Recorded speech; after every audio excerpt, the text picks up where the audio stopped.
Assalamualaikum warahmatullahi wabarakatuh. Teman-temanku, pernah ngerasa kamu terlalu miskin buat berharap, terlalu kecil buat bermimpi, dan terlalu biasa buat dapet takdir yang indah? Kalau iya, tolong jangan kemana-mana. Karena cerita ini bukan tentang orang hebat, bukan tentang orang kaya, tapi tentang doa seorang laki-laki biasa yang setiap subuh bangun bersujud dan tanpa sadar, doanya membuatnya menikah dengan wanita yang kaya raya. Dengerin sampai akhir, karena mungkin doa yang ada di cerita ini bukan cuma tentang dia, tapi juga tentang kamu. Namanya Raka, usianya 31 tahun, dan hampir semua orang yang mengenalnya tahu satu hal. Raka sudah lama jomblo. Bukan karena nggak laku, bukan juga karena terlalu pilih-pilih, tapi karena Raka sadar diri, hidupnya masih jauh dari kata layak buat ngajak orang lain jalan bareng. Raka miskin. Bukan miskin ekstrim, tapi miskin yang bikin mikir 1000 kali sebelum berharap. Namun, ada satu kebiasaan Raka yang tidak pernah berubah. Bahkan ketika hidupnya sedang di bawah-bawahnya. Ia selalu bangun setiap subuh. Bukan cuma bangun, tapi benar-benar bangun. Alarmnya berbunyi saat langit masih gelap, saat kota masih diam, saat kebanyakan orang masih memeluk mimpi. Raka duduk di pinggir kasur, mengusap wajahnya, menarik napas panjang. Lalu ia berdiri, mengambil air wudhu dengan air yang kadang dinginnya bikin menggigil. Tapi justru disitulah hatinya terasa hidup. Di kamar sempit itu, dengan sajadah yang warnanya sudah pudar, Raka berdiri menghadap Tuhan. Sholat subuhnya tidak lama, tidak juga tergesa. Ia lakukan perlahan, seolah itu satu-satunya momen di hari itu, di mana ia benar-benar merasa cukup. Selesai sholat, Raka tidak langsung rebahan lagi. Ia duduk, menunduk, dan berdoa. Allahumma inni as'aluka rizqan halalan thayyiban wa barakah. Ya Allah, aku tidak minta banyak. Aku cuma minta rizki yang halal, baik dan berkah. Doa itu ia ucapkan hampir setiap hari. Bukan karena ia hafal, tapi karena ia butuh. Raka tidak pernah minta jadi kaya. Ia hanya minta hidupnya tidak menyusahkan orang lain. Dan suatu hari, jika Allah izinkan, ia ingin menikah dengan cara yang terhormat. Setelah subuh, Raka menyiapkan diri untuk bekerja. Kadang jadi tukang paket lepas, kadang bantu angkut barang, kadang narik motor tua kalau ada pesanan. Hidupnya tidak pasti, penghasilannya tidak tetap. Tapi satu hal pasti, subuhnya tidak pernah ia tinggalkan. Bertahun-tahun Raka jomblo, bertahun-tahun juga ia menahan diri dari rasa ingin punya pasangan. Setiap kali melihat teman seusianya sudah menikah, Raka tersenyum kecil. Bukan karena tidak ingin, tapi karena ia tahu, menikah itu bukan sekedar cinta, tapi tanggung jawab. Dan Raka belum merasa pantas. Suatu hari, rutinitas kerjanya berubah. Ia mulai sering mengantar paket ke satu alamat tetap, sebuah rumah besar di ujung kota. Rumah itu tenang, rapi, dan terasa berbeda. Di rumah itu tinggal Alia. Alia tidak banyak bicara, tapi setiap menerima paket, ia selalu menyapa dengan sopan. Nada suaranya tidak tinggi, tatapannya tidak merendahkan. Hal kecil, tapi bagi Raka, itu istimewa. Karena dunia jarang lembut buat orang kecil. Setiap kali pulang dari rumah itu, Raka selalu merasa aneh. Bukan jatuh cinta, tapi hatinya seperti diingatkan sesuatu. Malam itu, setelah sholat Isya, Raka duduk lama di kamarnya. Dan menjelang tidur, ia berdoa lagi. Robbi ini lima anzalta ilayya min khairin faqir. Ya Rob, aku benar-benar butuh kebaikan yang Engkau turunkan. Bukan hanya rizki, tapi arah hidup dan keberanian. Raka tidak tahu kemana hidup akan membawanya. Ia hanya tahu satu hal, selama ia masih bangun di waktu subuh, ia percaya Tuhan belum selesai dengan hidupnya. Dan dari kebiasaan kecil itulah, takdir mulai bergerak perlahan. Sejak hari itu, hidup Raka masih terlihat sama dari luar. Bangun subuh, kerja, pulang capek, tidur, ulang lagi. Tapi di dalam dirinya ada sesuatu yang pelan-pelan berubah. Setiap subuh, setelah sholat, Raka duduk lebih lama dari biasanya. Bukan karena ia punya banyak waktu, tapi karena hatinya lagi penuh. Bukan penuh senang, tapi penuh pertanyaan. Kenapa Allah mempertemukannya dengan Alia? Kenapa lewat cara yang sederhana? Dan kenapa rasa itu datang justru saat dia merasa paling tidak pantas? Di sajadahnya yang sudah mulai menipis, Raka menunduk dan berdoa lagi. Allahumma hfadz qalbi mimma la yardika. Ya Allah, jaga hatiku dari sesuatu yang tidak Engkau ridhoi. Doa itu bukan doa orang yang sedang jatuh cinta. Itu doa orang yang takut salah langkah. Hari-hari berikutnya, Raka makin sering mengantar paket ke rumah Alia. Bukan karena ia minta, tapi karena memang rutenya begitu. Dan setiap pertemuan, selalu ada jarak yang dijaga.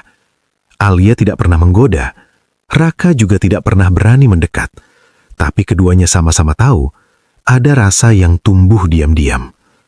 Suatu sore, hujan turun deras. Bukan hujan besar, tapi hujan yang bikin jalan licin dan dingin. Raka datang terlambat dari jadwal. Begitu pintu dibuka, Alia terkejut melihat jaket Raka basah kuyup. Alia tidak banyak bicara. Ia hanya mempersilahkan Raka berteduh sebentar. Raka ragu, bukan karena tidak mau, tapi karena ia takut melangkah terlalu jauh. Akhirnya, ia duduk di teras, bukan di dalam. Masih pakai helm, masih jaga jarak. Mereka ngobrol pelan tentang cuaca, tentang pekerjaan, tentang hidup yang kadang terasa berat tapi harus dijalani. Raka tidak bercerita banyak. Ia tidak ingin terlihat mengeluh, tapi Alia bisa merasakan lelaki ini memikul hidup sendirian. Di mata Alia, Raka bukan lelaki lemah. Ia lelaki yang menahan diri, dan itu jarang. Sejak hari itu, Alia mulai lebih sering memperhatikan Raka. Bukan karena kasihan, tapi karena kagum. Kagum pada caranya bicara yang tertata. Kagum pada caranya pamit dengan sopan. Kagum pada caranya tidak pernah melewati batas. Sementara itu, Raka mulai diuji dari dalam. Setiap kali motornya berhenti di depan rumah besar itu, akal dan hatinya bertengkar. Hatinya bilang, dekatlah sedikit, gak apa-apa. Akalnya jawab, lu siapa? Tukang paket, jangan bermimpi. Dan setiap malam, Raka memilih kembali ke satu tempat, sajadahnya. Rabbi, la taj'alni asiyan li ni'matika. Ya Rob, jangan jadikan aku orang yang kufur terhadap nikmatmu. Nikmat yang ia maksud bukan Alia, tapi kesempatan menjaga diri. Raka tahu, kalau ia salah langkah sekarang, ia bukan cuma melukai Alia, tapi juga melukai doanya sendiri. Suatu hari Alia bertanya pelan, tanpa nada tinggi, tanpa maksud menjebak. Mas Raka, kenapa Mas belum menikah? Pertanyaan sederhana, tapi buat Raka itu berat. Ia tidak langsung menjawab. Ia menarik nafas panjang. Dalam hatinya, ia berdoa dulu. Allahumma saddid lisani bil haq. Ya Allah, luruskan lidahku dengan kebenaran. Lalu Raka menjawab jujur, tidak mengeluh, tidak menyalahkan siapapun. Ia bilang ia belum merasa pantas, belum merasa cukup, dan belum ingin menyeret siapapun ke hidup yang belum stabil. Alia terdiam, bukan karena kecewa, tapi karena hatinya tersentuh. Di titik itu, Alia sadar satu hal, lelaki ini tidak miskin harga diri. Ia hanya miskin harta, dan itu beda. Namun takdir tidak pernah berjalan mulus. Saat dua hati mulai saling memahami, ujian biasanya datang. Lingkungan Alia mulai memperhatikan, keluarganya mulai bertanya tentang lelaki yang sering datang.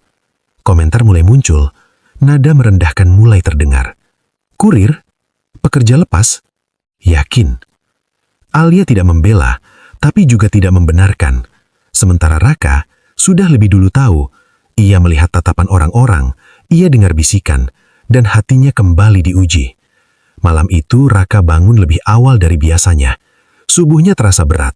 Di sajadahnya, ia berdoa dengan suara hampir pecah. Ya Allah, Kalau aku terlalu kecil untuk takdir ini, kecilkan saja rasa di hatiku. Tapi kalau engkau sedang menyiapkanku, jangan biarkan aku mundur karena takut. Dan disitulah Raka paham, doa bukan selalu soal dikabulkan. Kadang doa adalah cara Tuhan menguatkan hati sebelum jawaban datang. Bagian hidup Raka belum berubah. Ia masih miskin, masih jomblo, masih tukang paket. Tapi satu hal sudah berubah. Ia tidak lagi merasa rendah di hadapan Tuhannya. Dan ketika seseorang sudah berdiri tegak di hadapan Tuhannya, biasanya takdir tinggal menunggu waktu. Subuh itu datang dengan udara yang lebih dingin dari biasanya. Langit masih gelap, dan suara azan terdengar seperti memanggil hati Raka lebih dalam dari hari-hari sebelumnya. Raka bangun lebih cepat, bukan karena alarm, tapi karena dadanya terasa berat. Ia duduk lama di pinggir kasur, mengusap wajahnya, menarik nafas pelan. Entah kenapa, subuh itu rasanya seperti persimpangan, seolah hidupnya sedang berdiri di antara dua jalan, bertahan atau mundur. Setelah wudhu, Raka berdiri di atas sajadahnya. Gerakannya pelan, tenang, tapi hatinya bergemuruh. Ia sholat seperti biasa. Tidak ada yang berbeda dari luar. Tapi di dalam, ia sedang menyerahkan sesuatu yang paling berat. Selesai sholat, Raka tidak langsung bangkit. Ia duduk, menunduk, lalu berdoa dengan suara lirih, nyaris bergetar. Allahumma in kunta ta'lamu anna hadzal amra khairun li fi dini wa ma'ashi wa akibati amri faqdurhu li wa yassirhu li. Ya Allah, jika engkau tahu perkara ini baik untuk agamaku, hidupku, dan akhir urusanku, maka tetapkanlah ia untukku dan mudahkanlah. Ia berhenti sejenak, menarik nafas, lalu melanjutkan. Wa in kunta ta'lamu annahu syarrun li, fasrifhu anni wasrifni anhu. Dan jika engkau tahu ini buruk bagiku, maka jauhkanlah ia dariku, dan jauhkan aku darinya. Doa itu bukan doa orang yang memaksa. Itu doa orang yang sudah siap kehilangan, asal tidak kehilangan ridho Tuhan. Hari itu, Raka memutuskan sesuatu. Ia tidak lagi datang ke rumah Alia dengan alasan apapun selain pekerjaan. Ia menjaga jarak lebih tegas, lebih dingin, lebih rapi. Bukan karena rasa itu hilang, justru karena rasa itu terlalu besar. Raka tahu, kalau Alia memang bagian dari takdirnya, Tuhan tidak butuh Raka melanggar batas untuk menyatukan mereka. Dan jika bukan, Raka lebih memilih hatinya patah daripada doanya ternodai. Hari-hari berlalu dengan jarak yang terasa. Alia menyadari perubahan itu. Ia tidak bertanya, tapi hatinya terusik.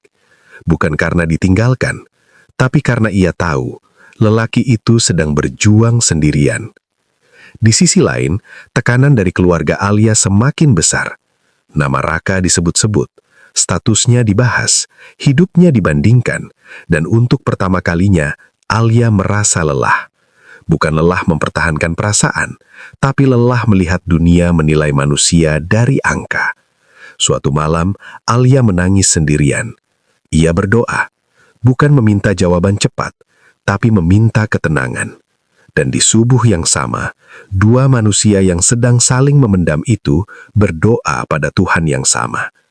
Raka tidak tahu apa yang Alia doakan. Alia juga tidak tahu apa yang Raka minta. Tapi Tuhan tahu. Beberapa minggu kemudian, Raka dipanggil ke satu tempat yang tidak ia sangka. Bukan ke rumah Alia, tapi ke sebuah kontrakan kecil. Ia ditawari pekerjaan tetap. Bukan gaji besar, tapi cukup, halal, dan bermartabat. Raka pulang dengan dada tesak, bukan karena senang berlebihan, tapi karena satu hal. Doanya mulai dijawab pelan-pelan. Subuh berikutnya, Raka sujud lebih lama. Alhamdulillahilladzi bini'matihi tatimmus sholihat. Segala puji bagi Allah dengan nikmatnya kebaikan menjadi sempurna. Ia tahu, ini belum akhir, tapi ini tanda.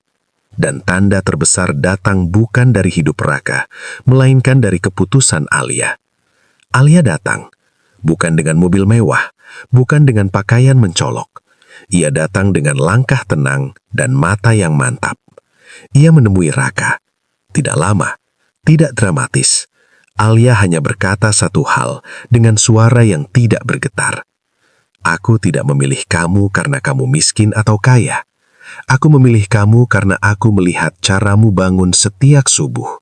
Dan aku tahu, lelaki yang menjaga hubungannya dengan Tuhan tidak akan meninggalkan pasangannya. Raka terdiam, bukan karena tidak percaya, tapi karena ia tahu, jawaban doanya datang bukan sebagai hadiah instan, melainkan sebagai kepercayaan besar. Pernikahan mereka tidak mewah, tidak penuh sorotan, tidak jadi bahan pamer. Tapi malam sebelum akad, Raka bangun seperti biasa. Subuh, sajadah, doa, dan kali ini doanya pendek. Ya Allah, terima kasih sudah tidak mempermalukan aku di hadapanmu. Raka paham satu hal yang akan ia pegang seumur hidup. Ia tidak menikah dengan wanita kaya karena doanya ingin kaya. Ia menikah dengan wanita kaya karena doanya membuatnya pantas.